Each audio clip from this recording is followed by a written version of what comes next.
Mike Bohn here in Anaheim ahead of UFC 241, joined by ESPN analyst and the recently retired Chael Sonnen. Are you working a new hairdo? I gotta tell you, is this like a new hairstyle I should expect in the future? I had a little bit of hat hair, so we're just working here. Sure. We're trying to get through it, but it's okay. You're outdressing me today as well. Put on my finest black shirt that's got some weird stuff in it. My wife picked this out. It's all good. I think we both look great today, so it's all good. But you know what else is great? This fight card on Saturday night. Right. Back to work with you. Yes. All right, back to work. Go ahead. All right. Well, we'll start with the main event. Yeah. This morning, Stipe Miocic and Daniel Cormier both weigh in significantly lighter than the first fight. Daniel Cormier around 10 pounds lighter, Stipe Miocic around 9. Does that surprise you how light these guys came in the 230 range? Yeah, I was stunned by it. I don't know what to make of it. I was stunned by it. I mean, did Stipe overtrain? What exactly happened here? Or did he train the right way, right? I mean, there's one of these things in hindsight, but I do feel that's going to be a talking point after this fight. I also think that it's very interesting, much like their first fight, Daniel Cormier outweighed Stipe in the first one. That was a big talk to remind you. I mean, Daniel was the light heavyweight champion. Stipe was the heavyweight champion. The big talk coming into the fight is Daniel's not big enough. He ended up outweighing Stipe. He outweighs him again. Yeah, interesting. Do you think for Daniel, is that a strategic thing maybe? Like he wants to be lighter, faster, be able to move quicker, all those kind of things? Yeah, I was wondering that because he is not Mr. Disciplined with his weight.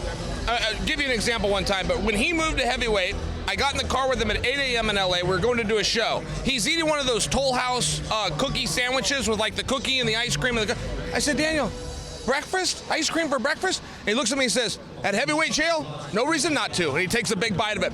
But that just shares with you his mindset of he doesn't have to make the weight. He generally doesn't. So what are we to make of this 236 business? Is he signaling? Is he signaling, hey, I can go down to 205? I can contest John Jones at that weight class? Did he just happen to weigh 236? I was really surprised by it. Yeah, definitely. And talk about the fight a little bit, of course. The first fight ends in a first-round knockout for Daniel Cormier. What do you think Stipe Miocic has to change in order to win this fight? All right, look, well, here's the good news for Stipe, and I think it's the whole reason that he was so defiant. Give me another opportunity and I can get a different outcome. 2-minute and 41-second fight. Stipe won 2 minutes and 35 seconds of that. I think he was having some really good moments. So when you get out of a match like that, you come back, wait a minute, everything was going my way until I took one shot that would have put down a horse. In Stipe's defense, nobody could have taken that shot.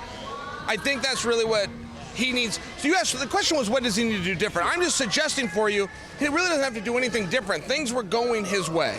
So how do you think it does go down? Do you like Daniel to win again, or do you think Stipe makes the necessary changes, if however small they may be, to win? Okay, so opposite of what I believe DC's opinion is and the analysis that I just gave you, that he was having good moments in that fight, Daniel Cormier is a notoriously slow starter. By his own admittance, he is a slow starter. He was slow against Derek Lewis. He wasn't losing moments of that fight, but it sure was slow until Daniel finally gets his footing and gets a hold of it. That's just how he fights. So I don't think that Stipe has the best reference, the best focus group in terms of that first contest to know what it's going to be like to be in there with Daniel Cormier a little bit later in the fight.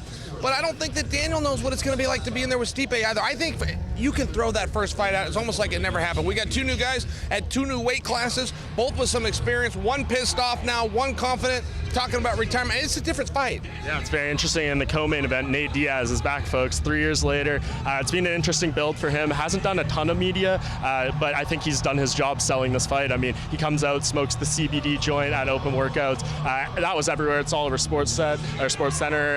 It goes all over the place. I think it built a lot of anticipation.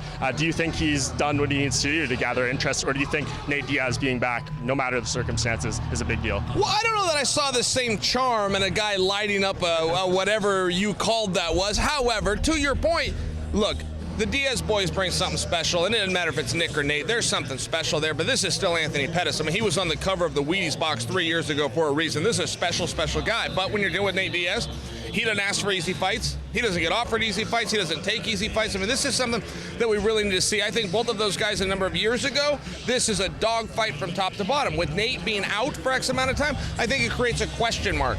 Nate's going to have great moments, but he's probably not going to have them in the first 60 to 90 seconds. He's going to take some kicks. He's going to take some punches. He's going to have to feel himself out a little bit. Good news for Nate, he'll have 13 minutes after that to figure things out. Yeah, definitely. And you are no stranger to long layoffs. I mean, you've been out of the sport for multiple years and had to come back. For Nate, it's not like he's been been hurt. It's kind of been a self-imposed hiatus. Do you think it's going to be difficult for him to get back in there and compete against someone like Anthony, who's been very active in recent years after such a long break? Yeah, well, I do believe as human beings we don't get better at something by not doing it. Now, the other side of the coin, every time I see Nate Diaz, I go up, I give him a hug. Mike, this guy is so hard now. He's so strong. I say that to him, are you lifting? What's the deal? He never says he's lifting weights. I don't know. I'm just telling you, this is a stronger Nate Diaz, and he's always in shape. I said that to him. How come you're not like every other fighter? We gain weight. People don't even recognize us because what's the deal, right? He said, Chael, I'm in the gym every day. I don't have a choice. My coach calls me in. He said, I run kids classes with guys I've made a commitment to and made a commitment back. He goes, I'm in the gym all the time. I just haven't been competing. And I believe him. There's a big difference there in a guy that's sitting home and goes into a training camp versus a guy who just hasn't competed. Big difference. So no, to your question, I think we see the same Nate Diaz. And then for Anthony, I mean, this, in some ways, it seems tailor-made style. Like Nate Diaz has been susceptible to kickers in the past. Do you think Anthony basically, and to go in there and win, just has to fight his fight and do what we know of him so well? Yeah, I think that's right, and I do agree with you. As far as the X's and O's of what's going to happen, that is a bit of a problem for Nate. Nate has never respected leg kicks. It's almost like he refuses to block them. I mean, he's such a good athlete, he could learn over time how to block. I don't think he wants to block. It's one of these things. I think that it's going to be a problem because you've still got a 10-point must system. And as those minutes tack down, those leg kicks matter. I think that, Nate has ways to deal with it, but it's a fair point. You think Nate gets it done? I do think Nate gets it done. In spite of everything that I just said, in spite of looking at the fact how Pettis is a little bit quicker and he's got more tools, talking about the leg kicks, and he can certainly use his hands, I don't know that we're going to see any moments on the ground. And yeah, there is just something about it where I look at it and just think Nate's just going to stay on him like Nate does.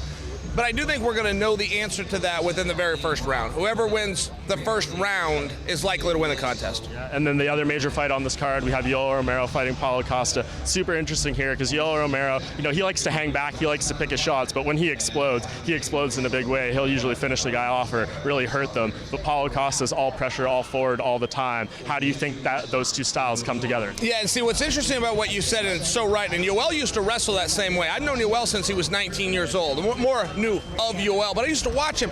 That's the Cuban style. It's a constant rope-a-dope. You don't do anything more than you need to do. You only score when you have to score. If you could go out and finish a match, you don't even try to finish a match. You just try to conserve energy. It's one of these things. They only show what they have to show. So nobody really knows how good Yoel is. So when he puts his foot down on the gas, he TKOs guys and gets them out of there. But you have to do certain things to get him in that mindset. And I think, to your point, I think that Paulo's going to do that right off the bat. I think Yoel's going to have to fight right away. I don't think that he can play possum. I don't think that he can grind up minutes. This isn't a 25-round contest. It's 15 minutes. I think Yoel needs to get started a little bit quicker. And last thing, I like to end these shows with a little bit of likely or unlikely. I'll throw a couple scenarios your way. You'll tell me if you think they're likely or unlikely. The Stipe Miocic. Did you think I didn't know how likely versus unlikely work?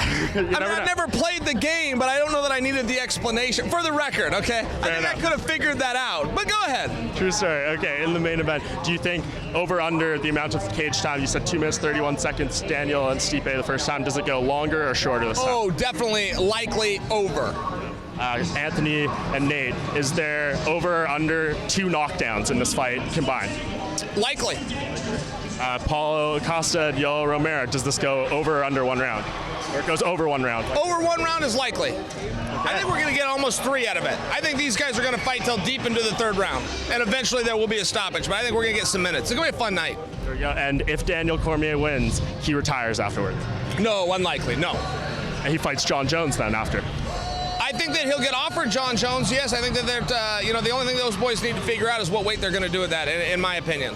So well, it all goes down Saturday night. Really appreciate the time, Chael. You can keep up with all the coverage on MMAJunkie.com, and of course watch all of Chael Sonnen's great work on ESPN.